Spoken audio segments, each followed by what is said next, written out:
Bienvenidos a nuestra inmersión profunda. En esta ocasión, los adentramos en La rebelión de Atlas de Ayn Rand. Una obra que sin duda invita al debate. Prepárense para un viaje fascinante. Una novela que, ha cautivado y a la vez desafiado a lectores durante décadas. Es que La rebelión de Atlas no es solo una novela, ¿sabes? Es una declaración filosófica, una que nos obliga a cuestionarnos, a pensar de otra manera sobre el individuo, la sociedad y el poder. Totalmente. Imaginen esto, un Estados Unidos distópico donde la economía se derrumba y la culpa, un gobierno intervencionista. Y en este escenario, los grandes industriales, los pensadores, artistas, los creadores, empiezan a desaparecer. Misteriosamente. Sí, y lo interesante es que no son desapariciones al azar. Figuras como Hank Rearden, el genio detrás del metal Rearden, ¿te suena? Por supuesto.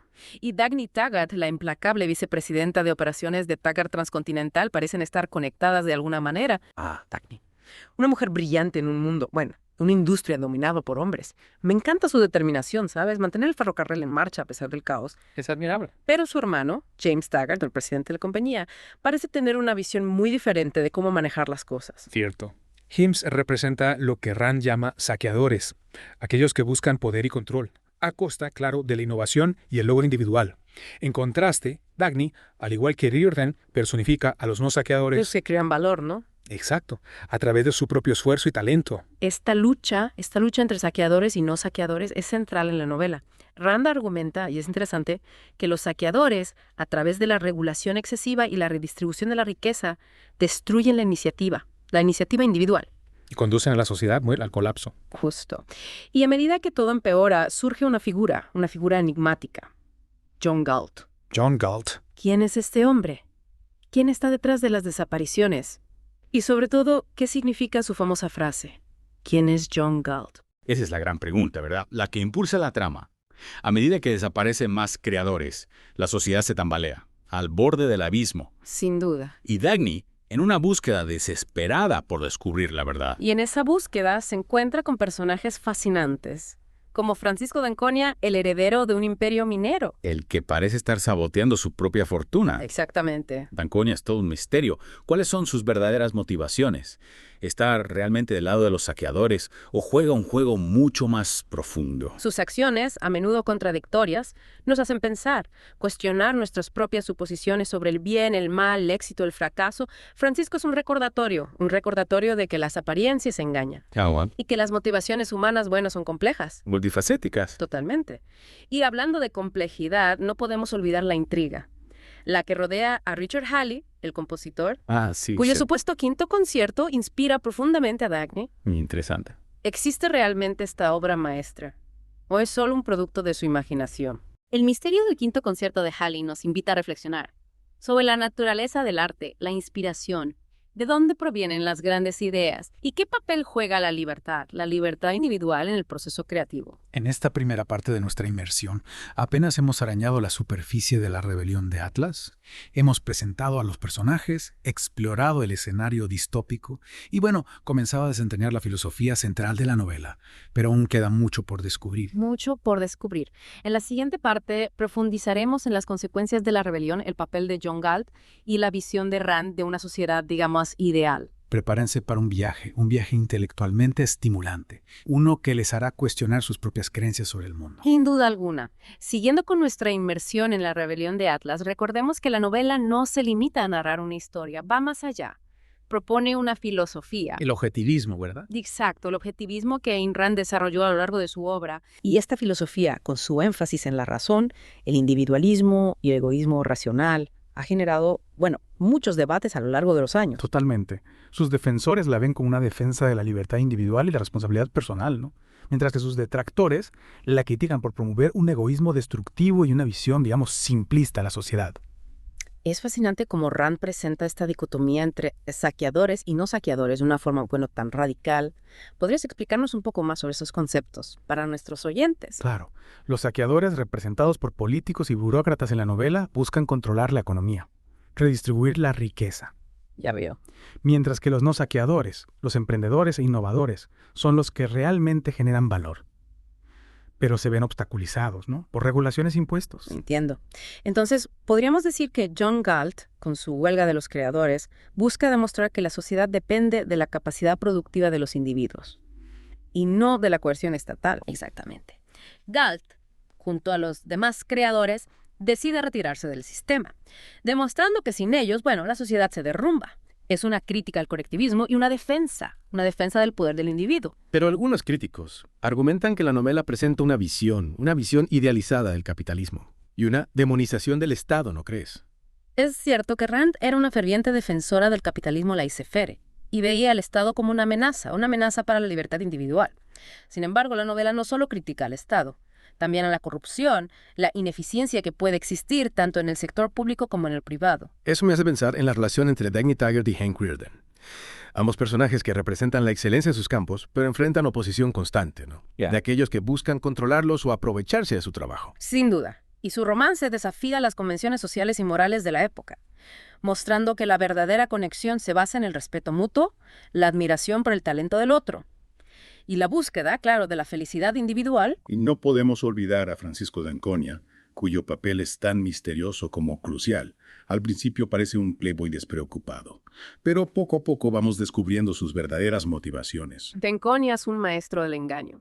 Aparenta sabotear su propio imperio minero, llevando a muchos a creer que es un villano, pero en realidad está llevando a cabo un plan complejo para desenmascarar la hipocresía de los saqueadores. Esa escena en la que destruye su mina de cobre en San Sebastián es impactante. Sí. ¿Qué crees que simboliza este acto? Es una declaración poderosa. La destrucción de la mina representa el rechazo a un sistema que busca expropiar la riqueza y el esfuerzo de los individuos. Es una forma de decir, si no puedo tenerlo bajo mis propios términos, prefiero destruirlo antes de que caiga en manos de los saqueadores. Hablando de simbolismo, la música de Richard Halley juega un papel muy interesante en la novela. Cierto.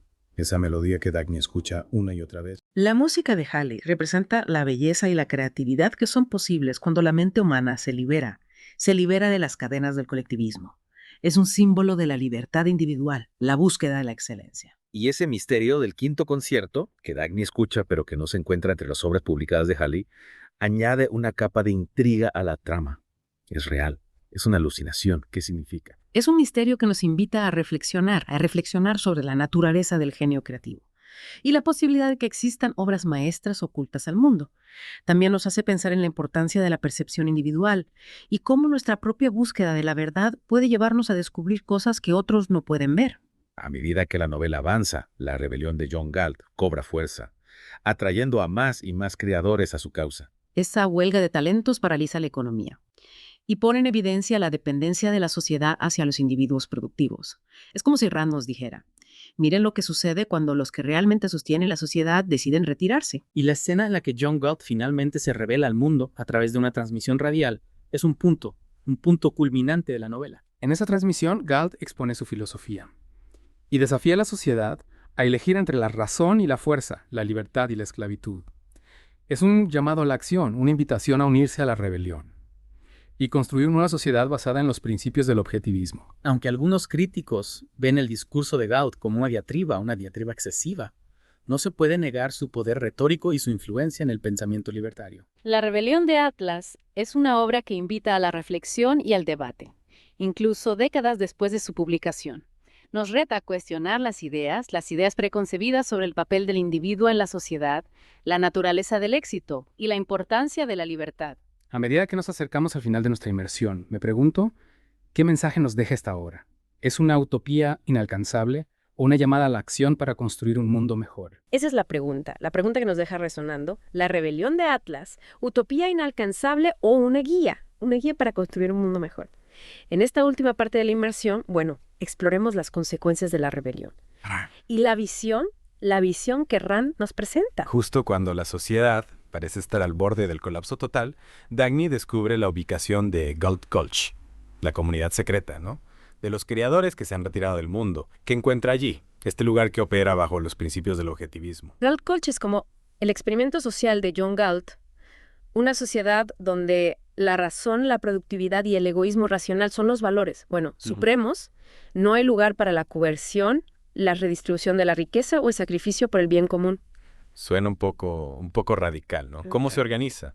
¿Cómo se organiza una sociedad así? No hay leyes, no hay gobierno. Hay leyes, pero son leyes basadas en el respeto a la propiedad privada y la libertad individual. El único propósito del gobierno es proteger los derechos individuales, no interferir en la vida de las personas ni dictar cómo deben vivir. Es una visión muy diferente a la que estamos acostumbrados. Pero funciona realmente. ¿Puede una sociedad así ser sostenible en el mundo real? Esa es la pregunta que Rand nos plantea. En Galt Gulch vemos que los creadores, liberados de las cadenas del colectivismo, prosperan. Innovadores como Hank Rearden desarrollan nuevas tecnologías. Artistas como Richard Halley crean obras maestras. Y empresarios como Midas Mulligan construyen fortunas. Mientras tanto, el mundo exterior se desmorona, ¿no? Sin la contribución de los creadores, es el precio a pagar por la libertad individual. El colapso del sistema actual. Rand nos muestra las consecuencias de la dependencia en el Estado y en la redistribución de la riqueza. Cuando los saqueadores agotan los recursos de los creadores, la sociedad entera sufre las consecuencias. Al final, John Galt decide volver al mundo y ofrecer una última oportunidad, una oportunidad de cambio.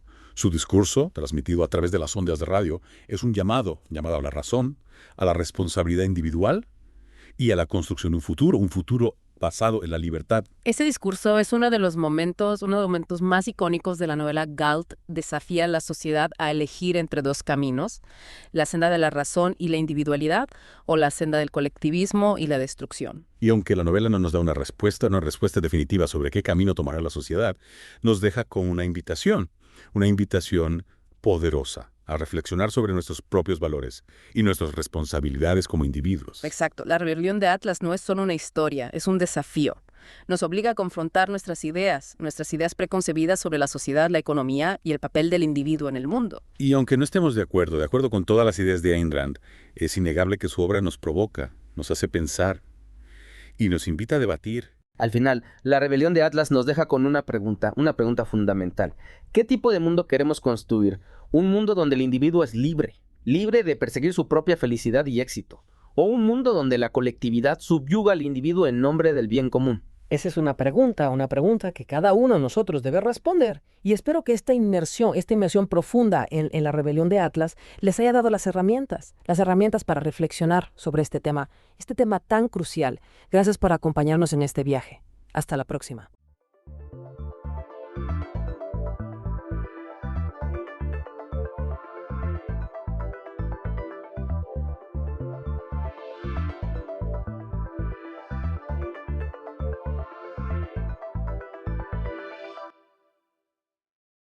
Bienvenidos a una nueva inmersión. Esta vez nos adentramos en el mundo del vino del Bierzo, una denominación de origen protegida española que está ganando reconocimiento internacional. Y con razón.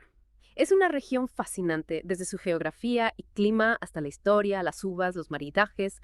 Hay mucho que explorar. Suena prometedor. Empecemos por lo básico. ¿Dónde se ubica exactamente el Bierzo? El Bierzo se encuentra en la provincia de León, al noroeste de España. ¿Y qué la hace tan especial? Es una zona de transición, digamos que a caballo, entre los viñedos castellanos y gallegos. Imagina una llanura fértil, la Hoya Berciana, rodeada de montañas. Montañas. ¿Cómo influyen en el vino? Mucho. Al norte tenemos la cordillera Cantábrica y al sur los Montes de León. No solo protegen la región, creando un microclima único, sino que también contribuyen a la diversidad del suelo. Entiendo. La geología juega un papel crucial. ¿Qué tipo de suelos encontramos? En las laderas de estas montañas verás viñedos plantados en terrazas con suelos de pizarra suelta. Un paisaje impresionante.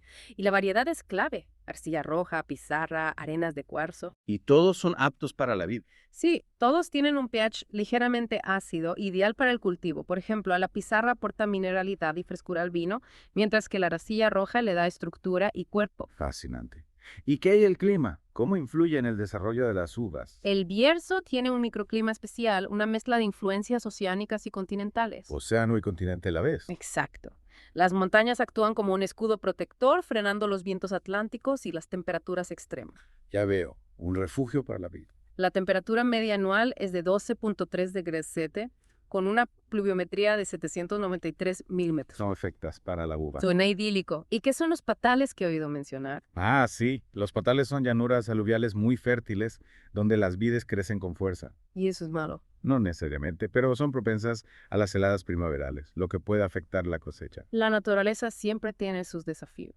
Cambiando de tema, hablemos de la historia del vino en el Bierzo. ¿Es cierto que los romanos tuvieron una gran influencia? Bueno, es un mito a desmentir. El historiador Estrabón sí menciona que los romanos introdujeron la vid en la región, pero su impacto no fue tan grande. Entonces, ¿cuándo empieza la verdadera historia del vino del Bierzo? La historia comienza a escribirse durante la Reconquista cristiana, después de la conquista musulmana, claro. ¿Y qué papel jugó la Iglesia en todo esto? Tras la destrucción, los monasterios fueron los que revitalizaron la viticultura. La Iglesia impulsó los viñedos durante la Edad Media. Interesante cómo se entrelazan la historia del vino y la historia de la región. Y después de la Edad Media, ¿cómo evolucionó la producción? Durante siglos, la producción se basó en pequeñas empresas familiares. Y eso cambió. El éxodo rural del siglo XX lo cambió todo. Con la falta de mano de obra, las cooperativas se convirtieron en la solución. Un cambio radical.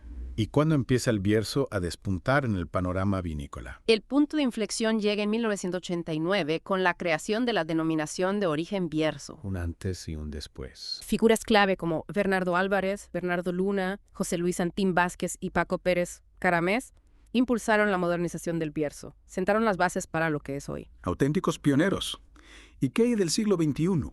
¿Qué impulsa el Bierzo al escenario mundial? El siglo XXI trae una nueva ola de innovación. ¿Algo en concreto? La llegada de Álvaro Palacios, un reconocido enólogo riojano, atrajo la atención internacional. Y con ella, inversión e interés por los vinos del Bierzo. El Bierzo en el mapa mundial. Y hablando de estrellas, ¿qué uvas son los protagonistas? Sin duda la Mencía, la uva tinta dominante. Cuéntame más sobre ella. Uva de tamaño mediano, piel fina, de un rojo oscuro con matices violáceos. Su sabor es intenso, con notas frutales, minerales, especiadas y un toque vegetal muy característico. ¿De dónde proviene la Mencía? Su origen es un misterio. Romanos, Cabernet Franc, autóctona. No hay consenso. Lo que sí sabemos es que tiene una estructura molecular única, resistente a la filoxera. Pero viviente. Hay otras uvas en el Bierzo. Por supuesto. En tintas tenemos Garnacha Tintorera, Estaladiña y Merenzao. Y en blancas, Doña Blanca, también llamada Valenciana, Godello, Palomino y Malvasía. Mucha diversidad. Un festival de uvas. Ya que hablamos de festivales, hablemos de gastronomía. ¿Con qué maridamos los vinos del Bierzo? Con el botillo, por supuesto. Un plato tradicional a base de cerdo ahumado y curado. ¿Y por qué marida también con la Mencía? El botillo es intenso y ahumado, mientras que la Mencía joven tiene acidez refrescante y taninos suaves. Equilibrio perfecto. Qué buena combinación. ¿Y qué otras opciones gastronómicas hay en la región? No solo con botillo vive el Bierzo. La Mencía es muy versátil. Va bien con carnes rojas, blancas, caza, incluso con pescados grasos o de río. Qué interesante. No me lo habría imaginado. Y no olvidemos el pulpo a feira, otro plato tradicional que marida de maravilla con la Mencía. Imagina esa textura suave del pulpo con la acidez y el carácter frutal del vino. Delicioso. ¿Hay alguna feria o festival donde podamos disfrutar de esta gastronomía y el vino del Bierzo? Claro que sí. La Feria del Vino de Cacabelos es muy popular. Los productores presentan sus vinos y puedes degustarlos. ¿Y hay algún otro evento interesante? El evento Sarmiento es una gran experiencia. Combina música y vino durante la vendimia, puedes participar en la recogida y el pisado de la uva. Eso sí que es una experiencia auténtica. Y hablando de autenticidad, ¿cómo se clasifican los vinos del Bierzo? Mencionaste la importancia del origen geográfico. En 2019, la DIO actualizó su normativa poniendo el foco en el origen. Tenemos varias categorías. Primero, el vino de la DIO Bierzo, que es la categoría genérica. ¿Y luego? Luego tenemos vino de villa, específico de un municipio. Vino de paraje, de un lugar concreto. Y viña clasificada de una parcela con reconocimiento de calidad. ¿Y hay alguna categoría superior? Sí, la máxima categoría es gran viña clasificada con requisitos muy estrictos. Entiendo, cada categoría refleja el terroir y la calidad del vino. Hablando de terroir, profundicemos en las subzonas del Bierzo. Mencionaste un mapa del tesoro, ¿recuerdas? Por supuesto. El Bierzo se divide en áreas agroclimáticas con el río Sil como línea divisoria. A la izquierda, los valles del Boeza, Quintana, Tremor, Meruelo, Osa y Cabrera. Y a la derecha, los valles del Cúa, Ancares, Urbia, Balcarce y Selmo. ¿Cuántas opciones? Empecemos por la margen izquierda. ¿Qué caracteriza a los vinos de los valles del Boeza y Quintana? En el Boeza encontramos Bembibre y Ponferrada. El viñedo de Bembibre es casi testimonial. En Ponferrada, el viñedo se concentra en Campo, Otero y Ponferrada, con una cooperativa en Puente Boeza. Quintana, en cambio, ofrece vinos frescos y minerales gracias a la pizarra. ¿Y qué hay del Valle del Tremor? El Valle del Tremor produce vinos elegantes y con buena estructura. Espera. Antes del Tremor, hablemos del Meruelo. Mencionaste que Molina Seca es un pueblo turístico. ¿Cómo afecta el turismo al vino en esa zona? El Meruelo es un caso especial. Con tantos turistas en Molina Seca, el viñedo histórico se está abandonando. El turismo, aunque positivo, a veces impacta en las tradiciones. Una reflexión importante. Sigamos con la margen izquierda. ¿Qué me dices del Valle de Osa? En Osa está el viñedo de los barrios, con pueblos como Villar de los Barrios, Salas de los Barrios y Lombillo. Tienen bodegas de piedra junto a casas blasonadas. Un viaje al pasado. Los vinos de aquí son más ligeros y afrutados. Me encantaría visitar esas bodegas. ¿Y el último valle de la margen izquierda? Cabrera. Cabrera es menos conocida, pero con gran potencial. Vinos frescos, minerales, con un toque especiado, muy interesantes. Crucemos el río Sila. ¿Qué nos espera en la margen derecha? Empezamos por el Valle del Cúa. En el Cúa tenemos los viñedos de Cacabelos, Arganza y Canedo. Vinos conocidos por su carácter afrutado, buena carga frutal y acidez moderada. Fáciles de beber, perfectos para comidas informales. Suenan muy agradables. ¿Y el Valle de Ancares? Dijiste que era una zona montañosa. Ancares es un pequeño reducto vinícola. En San Pedro de Oyeros, a gran altitud, se hacen vinos con mucho carácter. Frescos, minerales, con un toque herbáceo, reflejan su origen de montaña. Me intriga. Hablemos ahora del Valle del Burbia, el corazón del Bierzo, ¿no? Sin duda. El Burbia alberga los viñedos más importantes de Villafranca del Bierzo, Valtulle de Arriba, Valtulle de Abajo, Villa de Canes, Horta y Corullón. Es el paraíso de Mencía, con la mayor proporción de viñedo viejo. Impresionante. ¿Qué hace a los vinos del Burbia tan especiales? Equilibrados, con buena capacidad de guarda, notable acidez, taninos presente y excelente maduración. Complejos, con aromas a fruta negra, especias, minerales y toques balsámicos. Vinos con mucha personalidad. Sin duda, el Burbia es una visita obligada. Y para terminar con la margen derecha, ¿qué nos puedes contar de los valles de Balcarce y Selmo? Balcarce tiene un gran potencial, viñedos a lo largo del río que producen vinos frescos, afrutados, con un toque mineral. En Selmo destacan Sobrado, Friera y Oencia, que se unieron a la DO en 2018. Vinos jóvenes pero prometedores. El Bierzo no deja de crecer. Es increíble la diversidad que ofrece esta región. Y hablando de la cultura del Bierzo, ¿qué papel juega la tradición oral en el mundo del vino? La tradición oral es fundamental. Refranes y dichos populares transmiten el conocimiento sobre el vino de generación en generación. En el Bierzo, las montañas, las que no dan vino, dan castañas. ¡Qué bonito! ¿Y hay algún refrán sobre la Mencía? Claro, por ejemplo, o viño non quita pan, que significa el vino no quita el pan. El vino es parte integral de la vida. Una frase que lo dice todo. Y ya que hablamos de la vida, volvamos a la gastronomía. ¿Qué otros platos tradicionales, además del botillo y el pulpo, maridan bien con la Mencía? La Mencía también es perfecta para la empanada berciana, el cocido maragato o la cecina de león. La empanada, con su relleno de carne, pimientos y cebolla, combina de maravilla con la acidez y el carácter frutal de la Mencía. El cocido, con su contundencia, se beneficia de la estructura y los taninos. Y la cecina, con su sabor intenso, encuentra un contrapunto ideal en la frescura y la mineralidad del vino. Un auténtico festín. Y ahora que hemos explorado la geografía, la historia, las uvas, la gastronomía, ¿qué más nos queda por descubrir del Bierzo? Todavía nos faltan las añadas, ferias, eventos. Y algunas curiosidades que te van a sorprender. Retomamos nuestra inmersión en el Bierzo. Hemos cubierto geografía, historia, uvas, gastronomía. Pero aún hay más. Mencionaste añadas, ferias, eventos y curiosidades. ¿Por dónde seguimos? Hablemos de las añadas. Como en otras regiones, el Bierzo tiene años excepcionales y otros no tanto. ¿Y cómo sabemos qué años son los buenos? El Consejo Regulador califica cada añada según el clima y la calidad de la uva. Así los consumidores pueden identificar las mejores cosechas. ¿Y cómo han sido las últimas añadas? ¿Alguna que debo buscar? Buenas noticias. 2019, 2020, 2021, 2022 y 2023 han sido calificadas como excelentes. 5 años consecutivos. Hay muchos vinos increíbles esperando ser descubiertos. 5 años excelentes. Impresionante. Hablando de experiencias, ¿qué otras ferias o eventos hay, además de la Feria del Vino de Cacabelos y el evento Sarmiento? Si te gusta el vino y la gastronomía en un ambiente festivo, está el Festival Estival de Mencial, el FED. Degustaciones, show cookings, música en directo, una experiencia muy completa. Suena divertido. Y para conocer a pequeños productores, me gusta la idea de apoyar a los que trabajan con métodos tradicionales y viñedo viejo. Para vinos artesanales, no te pierdas Bierzo fuera de serie. Reúne a viticultores independientes que trabajan con variedades autóctonas y mínima intervención. Una oportunidad para descubrir joyas ocultas. Apuntado queda. Y ahora sí, las curiosidades. ¿Qué secretos guarda el Bierzo? Te sorprenderá saber que aquí se cultiva una uva blanca llamada Doña Blanca, también conocida como valenciana. Valenciana en el Bierzo. No me lo esperaba. Es más común en la comunidad valenciana, pero también está presente en el Bierzo, dando vinos blancos frescos y aromáticos. Increíble la diversidad del Bierzo. Después de explorar tantos aspectos, ¿cuál dirías que es la mejor manera de descubrir su magia? Visitarlo. Caminar por los viñedos, conocer a la gente, degustar los vinos en las bodegas, experimentar de primera mano la pasión y el amor por la tierra. Totalmente de acuerdo. El Bierzo te invita a descubrir un mundo de sabores, aromas y tradiciones. Un viaje sensorial único. Y con esa invitación, damos por concluida nuestra inmersión en el Bierzo. Esperamos que hayan disfrutado del viaje. Ha sido un placer. Gracias por compartir tu conocimiento y pasión. Y a nuestros oyentes, hasta la próxima inmersión.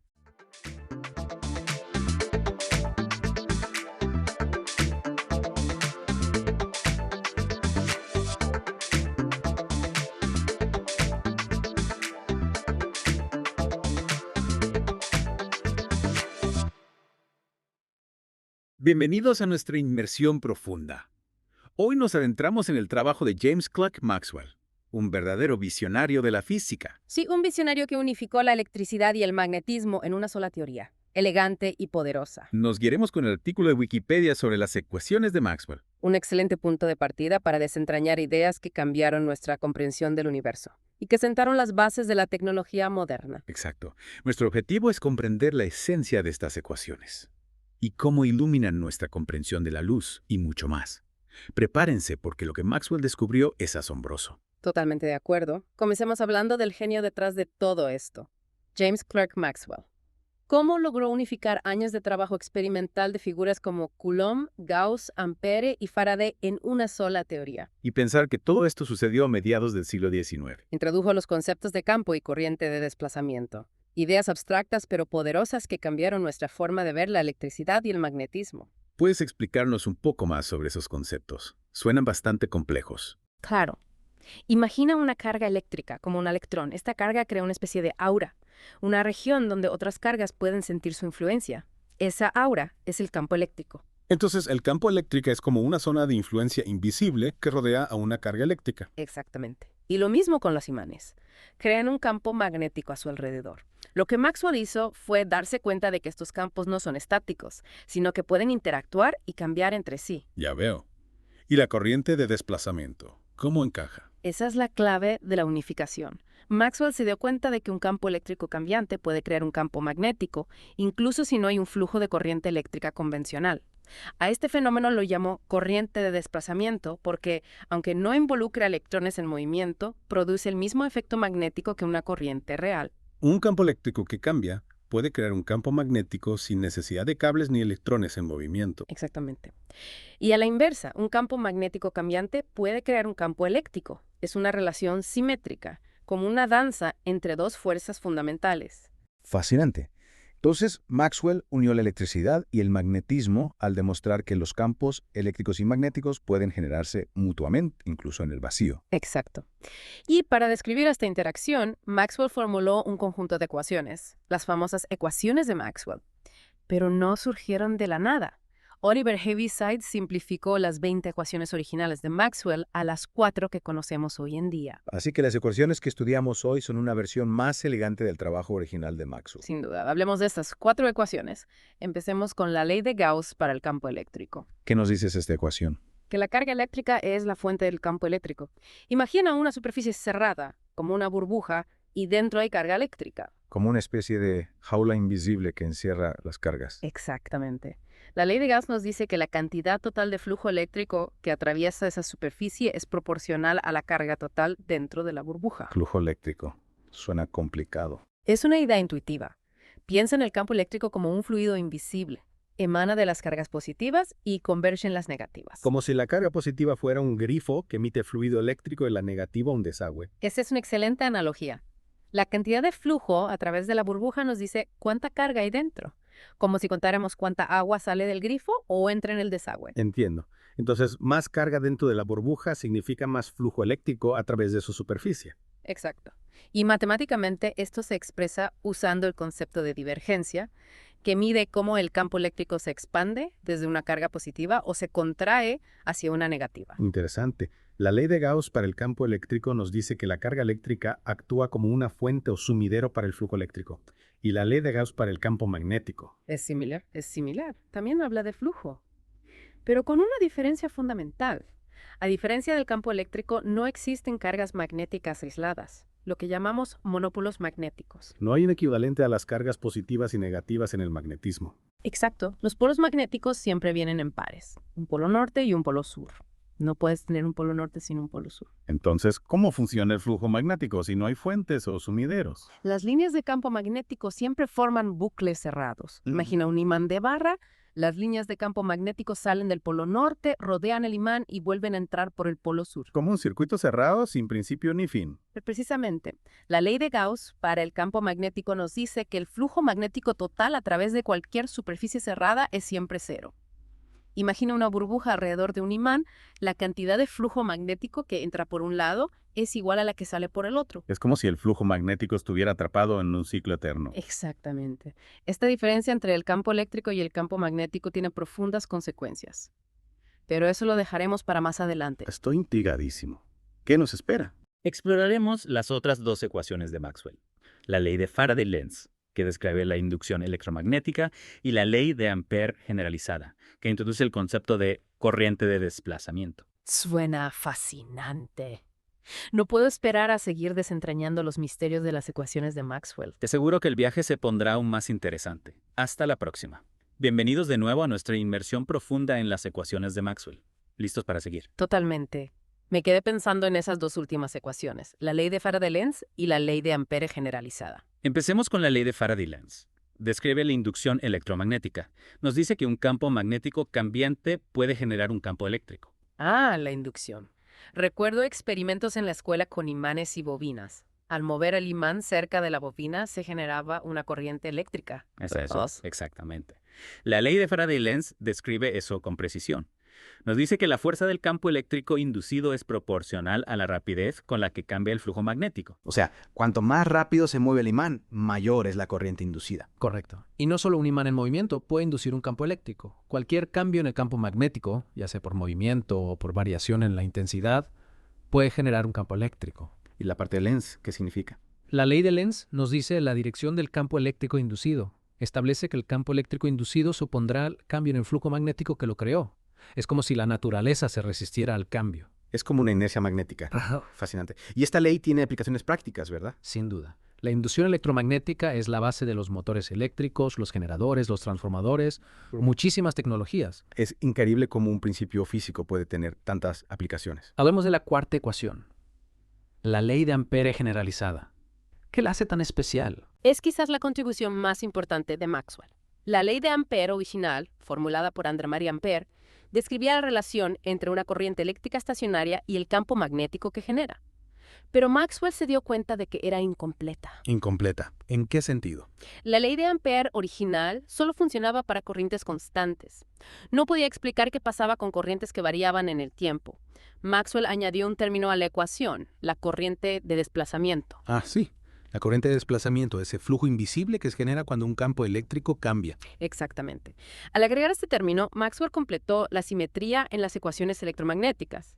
Ahora, no solo un campo magnético cambiante podía inducir un campo eléctrico, ley de Faraday, sino que un campo eléctrico cambiante podía inducir un campo magnético. Es como si Maxwell hubiera cerrado el círculo. Exacto.